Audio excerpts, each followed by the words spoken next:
Hey, welcome to Genius Thoughts. It's Gene Bleeker. It's showtime. I am the eyes, ears, and voice of real estate business and the community. And I just got to say thank you so much for watching. This is going to be a great show, and I know you're going to love it. I am here with my celebrity guest, Mr. Gus Bridi. That's correct. Gus, thank you for being on the show. My pleasure, Gene. Okay, I got a lot of questions to ask you. Sure. Boom, boom, boom. I've got a lot of notes. I got big printing, so I want to make sure I don't miss anything, okay? You got it. All right, so there's some people out there. I know we got millions of people watching, but there's some people out there that don't know who you are. So can you tell the world who you are? Sure. I'm Gus Bridi. I'm Gus the Roofer. Yes, you are. So I've been in the roofing business for about 25 years. I came to this country as an immigrant, right? And kind of learned the work ethic on how to be an entrepreneur, how to start my own business, how to move a business forward with that mindset, with that ethos of being an immigrant. It was something that was passed down to me by my dad, my granddad, and it's something that's developed me who I am today as an entrepreneur, I think. That is amazing. Your granddad, you said he's been around since World War I? He was orphaned in World War I. So imagine, moly. Yeah. He was living on the streets since he was 11 or 12 years old. So his entire family starved to death during World War I. Watch them all starve to death. But he learned the trades. Like he learned how to be a carpenter. He learned how to cast bronze statues. Really? Just picked it up on his own just by having the wherewithal to ask people, hey, how do I do this? And just with a desire to move himself forward. You got to love somebody who's not afraid to ask questions. To really want to take themselves. And that's something that applies in everyday business, I think. I mean, I wouldn't have learned how to be a roofer without asking questions and without people mentoring me. You know? I love that. So tell us something that maybe the viewers out there don't know about you, Gus. One of the things is that I'm an immigrant, but that also, I had to learn English as my third language when I came here when I was 4 years old. What was your first language? First language was French. Back then in Lebanon, they would teach, you'd be at school since you were 2 years old. So they'd start educating you typically in French because you speak Arabic at home. That was the primary language there, but it was a French mandate after World War I. So most of the educated people are taught French there, and even the uneducated. So French was my first language, Arabic my second. And then coming here to the state, English was my third. And then I started picking up a little bit of Greek because I went to that Greek school up in St. Nicholas in Northridge. Really? So I went there from second grade to eighth grade. So I picked up about a year's worth of Greek because they never really advance you. They just kind of teach you a year's worth of Greek. So I got Isn't that the place that has the Greek Fest? Right? Yeah, the Greek festival. Okay, I've been to it. Plumber and Balboa. My friend Jeff Tobias, his wife is Greek, and they raved and rave about that all. I was an altar boy there. Yeah, I was an altar boy at the church. Yeah. Okay, that's part of the. Tell me something the viewers don't know about the altar boy. Okay, we got that down. All right, so from a business standpoint, you got great role models. Yes. Your dad was a role model. Your grandfather was a role model. What was the best advice they gave you or someone gave you about the business? Well, when you get people from the old country, like old school guys, they don't necessarily believe in the adage of, hey, work smarter, don't work harder, work smarter. So it was always, I always tell people, it's always important to work smarter. Definitely, become more efficient, get more proficient with the software that you're using, get a good solid networking group together with some power partnerships working for you. That's very important. But putting in the hours was paramount. And they wouldn't tolerate excuses. I mean, I had a grandfather that learned a trade and was 11 years old on the streets. And my father that came over here from nothing. He actually went to Saudi Arabia for 7 years to pay off the debt that my grandfather got into to put him through medical school. Wow. So, these aren't guys that are going to put up with an excuse of, hey, man, it's too hot to work today. Oh, man, I don't feel like getting up and doing something extra to work today. They're like, no, put in the work. Wow. And then once you put in the work, then you can figure out how to do it smarter. See, this is why you're so good at what you do. Thank you. So what inspired you to get you into the roofing business? My partner, Sergio, and I dabbled in construction when I was in college. Okay. I worked with a roofer. And back then, I'm 53 years old. Back then, they didn't have the conveyor belts that would haul the stuff up. And when you're 20 years old or 21 years old, you were the conveyor belt. So, you have to take up these big, huge packets of roofing material up to the roof, 120 pounds each. And so I learned how to do that.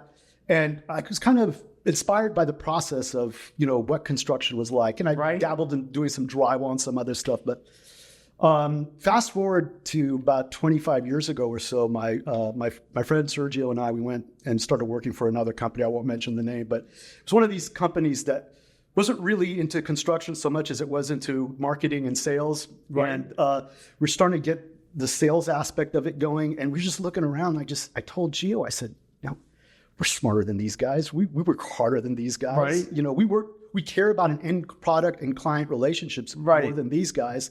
And we just had the wherewithal to do it. So between my immigrant mentality and, he's a retired Marine, we weren't going to let anything get in our way. We were just going to power forward and do it. Were you a Marine as well? I was not, no. Okay. No. Okay. He was all about the Semper Fi, right? He was all about the Semper Fi, still is. Because, I keep hearing from you how you used to go climb 125 pounds up. I'm going, okay. Yeah. Not the normal man could do something like that. No. Back then I had the strength to do it. Nowadays, I'm still up on those roofs, but I let the younger guys handle the heavy work now. So, roofing business, how has it evolved now? How has your business, I should say, evolved now? Technology is a big aspect to it. Okay. I could put a roof on a house right now that'll last for 50 years. With a manufacturer-backed warranty, and that's because of the relationships we've developed with the manufacturers. So one thing that'll set me apart from another contractor, let's say, is that Owens Corning or Certainty or GAF, they'll back our work because of the length of time that we've been in business and the relationships that we've had with them. And we put up 100, 200 roofs a year. So material, labor will be backed for as long as you own the house. Okay, that's something 200 a year. Yeah. So, wow. You're looking at about 10 a month, 15 a month. But that's amazing. Yeah. I could see why you're like on the go. Constantly. Yeah. On the go. I love that. And we've been friends for a very short while. Sure. But I love your energy. I think you're so good at what you likewise. do. Yeah. Thank you so much. Without a doubt. So what would you say that would separate your company, your and Gio's company, from the rest? We're hands-on. So most roofing companies, you would have to think about that. No, well, it's so because you know why? It's unique in this industry. Most companies, you're gonna run into two types of roofing companies. One is going to be some mom and pop operation. Oftentimes they're not even licensed. So it's going to be that guy from the street that's going to pick up his crew at a Home Depot or something, and he's not going to have the relationship with the manufacturers. And you'll get it done really cheap, but it's not going to be very good. The other is going to be a larger operation. That just churns out volume, and they typically pump and dump their licenses. So after about 10 years, they destroy their reputation. They go out of business along with all the warranties that they offered you. We're hands-on. So we're not only the owner operators of the company, but we both have General B contractor's license. We both have C39 specialized roofing licenses. We both started our business just doing simple roof repairs, getting our fingernails dirty, getting up there in the 105-degree heat, doing it ourselves. So we're hands-on. A crew can't cut a corner that's working for me because I know what those corners are. And we're at every job site. It's either me or my partner at every job site. So if we're having 10 a month, I'm going to be hitting 5 of them. Gio's going to be hitting up 5 of them. That's just the way we operate. Totally hands-on. Absolutely. It's the only way to do it. And the other thing, too, is you don't want to get too big. I mean, this is about as big as you want to get. As I want to get. We're starting to take on more commercial work. So we've done a lot of properties on Sunset Boulevard now. So like we've done the Barney's Beanery in West Hollywood. We're about to do Dantana's. We did the Barney's Beanery out in Pasadena. So we've done a lot of properties now. I hope you're well fed. I hope they feed you while you're I ate 10 pounds at that job. Of course you did. I would have done the same thing. Have this spaghetti and chili. I just got addicted to it, and I just carb coma in the middle of the day. It was no good. I love that. So what are the biggest challenges you're facing right now, and how are you overcoming them? The challenges right now are being undercut by less reputable contractors. So, I mean, these things, I always tell people, like, the most expensive roof you put on is the one you think is the cheapest. Because I've had to redo roofs that are only 3 years old. And especially with the rains that we've had. And the weather's just so unpredictable nowadays. I mean, we can go through a drought for a couple of years. So we can go through, Noah's Ark type events where you're seeing animals like 2 by 2. Right. And you just don't know what's coming. But both the heat and the water are bad for roofs. And if you don't get those things handled properly, they can become a much, much more expensive project down the road. Gotcha. But it's communicating that to the client is tough sometimes. Got it. So how are you staying ahead of the market trends in your industry? Seems like you're always working in your business and on your business. Yeah. I mean, it's the advice I always give people is that, I mean, it's not just about going up there and nailing roofs on or selling lemonades if you own a lemonade stand or selling real estate, if you're a real estate agent. It's advancing your business and working internally to move it forward. And I always tell people, I'm a rule of 3 guy. I do 3 things a day to move my business along, whether it's expanding my networking group, whether it's tapping into my networking group, say, hey guys, let's meet for lunch. Let's do this. Let's do that. Revamping advertising, getting advertising together, revamping my website, putting software together that's going to make us more efficient. 3 things. And oftentimes you could just do it during lunch. What I tell people is that stuff adds up. I mean, over the course of a year, 3 things, that's 1,000 things a year. Right. Over 10 years where your business is just blown up, that's 10,000 things that would have never been done if you didn't just tackle it 3 at a time. And that way you're not overwhelmed. Right. So I think people who are overwhelmed sometimes get paralyzed and they don't move things forward. But at the same time, you turn around and you're just like, how did I get here? Where did all this come from? Let me tell you, Gus, you are telling such a great story. Thank you. And I love this. So one of the things I've heard about you and your company is that you're all about customer satisfaction. You're all about customer service. Yes. How do you put that all together? You have to interact with the client. You can't disappear on them once you get the job. And I think that's what a lot of roofers, just people generally in construction, typically what they do is these companies will have a sales team that come in. And not everybody. I mean, there are guys that really are really put the effort in and have that personal relationship with the client. But that personal relationship is key because you turn a mountain into a molehill with a problem if you're not interacting with the client. I mean, let a client fester about something overnight and let alone a week. Right, exactly. I know a lot of guys, they don't pick up the phone. I mean, I'll pick up that phone. I have 2 cell phones. I keep them on with me all the time. And I mean, I'll tarp clients' roofs. Did it day before Thanksgiving, 5 a.m. when it was pouring rain. I had to go there myself because I didn't have anyone to do it. So, I mean, that's the kind of hands-on experience that you want to have with your clients. I love that because I believe this is why you've been deemed one of the best in business. Thank you. Because of your mindset and how you work on it with Geo. I think that's just so important. So what advice would you give to aspiring entrepreneurs today? Tough question. It is a tough. Right. It is a tough question. Number one is get started. Right. I mean, people just kind of paralyze themselves by trying to over prepare and overthink. I mean, just get in there and do it. Ask people questions. Get involved with helping people without expecting something in return. You're going to build a nice networking group of people. My primary function when I'm networking with people is, hey, how can I help you? Right. And after a period of time, that comes back to you. And work ethic. I mean, every day. I mean, you've got to, if it's your own business, I mean, you've got to be in there 6 days a week doing this stuff. Right.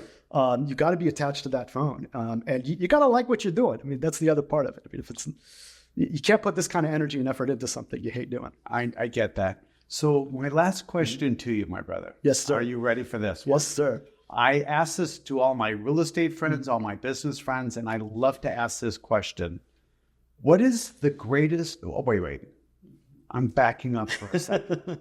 So who was your greatest mentor in life and or business? My dad, for sure. I mean, and I know it's cliche and I know people want to hear something else, but I mean, when you grow up with it since you have a memory, right? And you see someone do it and just the kind of effort and work ethic that they put into something. I mean, my dad wasn't just a physician, he was a professor of medicine at UCLA. He was a nephrologist. So he opened up dialysis clinics throughout the San Fernando Valley. Wow. He was chief of staff at the Glendale Adventist for 2 terms. He's only the person that served there 2 terms. So it was just watching someone with that work ethic and dedication to family. And I mean, his whole life was family and work. Right. And to see someone put that kind of energy into it, I'd be embarrassed if I couldn't keep up with that. Right. I'd feel like a great legacy, right? Yeah, it's a terrific legacy. I love that. I love what I'm hearing. I think you did a really great job of introducing yourself, introducing your business, because precision roofing and exteriors, that's what you're all about. Yes. And I think you've done a really great job in doing so. So my thought to you is this. I am so happy that you're part of the best with the exclusive academy. I know I put together a really great business partner with you. And I just got to say thank you for what you do for us, what you do for your clients, the community, and the consumer. So thank you so very much. My pleasure. And look, I've only been associated with the group for a couple of months now, 2-3 months. Already picked up clients. Oh. So it's a powerful organization. It's a lot of people that are willing to help and that are available and accessible. It's my favorite group to belong to. Awesome. Well, thank you. I'll take that as a great compliment. Ladies and gentlemen, that's our show for today. Gus, thanks for being on it. Any parting words you want to say to our wonderful viewers? Rainy season's coming. Call Gus the Roofer. We'll help you out. And he will. Have a great day, everybody. Bye, everyone. Hey everybody, it is Scott the Mortgage Doc with the exclusive Academy of Real Estate Professionals, and we've got some dynamite listings this week, so let's jump right into them. So Aline Kazarian, we have a listing at $995,900,000. It is at 29304 O'Hare Court in Canyon Country, California, 91387. This is a 4-bed, 4 bathrooms, and its living square feet is 2,939 square feet. So this exceptional Stetson Ranch home for sale discovers this exquisite residence located in the desirable, as mentioned earlier, Stetson Ranch community. Step inside to a bright and airy open floor plan featuring a formal living room, a separate dining room, perfect for both everyday living and entertaining. The heart of the home is the beautifully updated chef's kitchen, complete with a large center island, ideal for meal prep and casual dining. Adjacent to the kitchen, the family room includes a cozy gas fireplace, creating a welcoming space for relaxation. Upstairs, you'll find 2 Jack and Jill style bathrooms serving the secondary bedrooms. The expansive primary retreat offers a serene escape with its luxurious ensuite bathroom, walk-in closet, and private balcony with scenic views.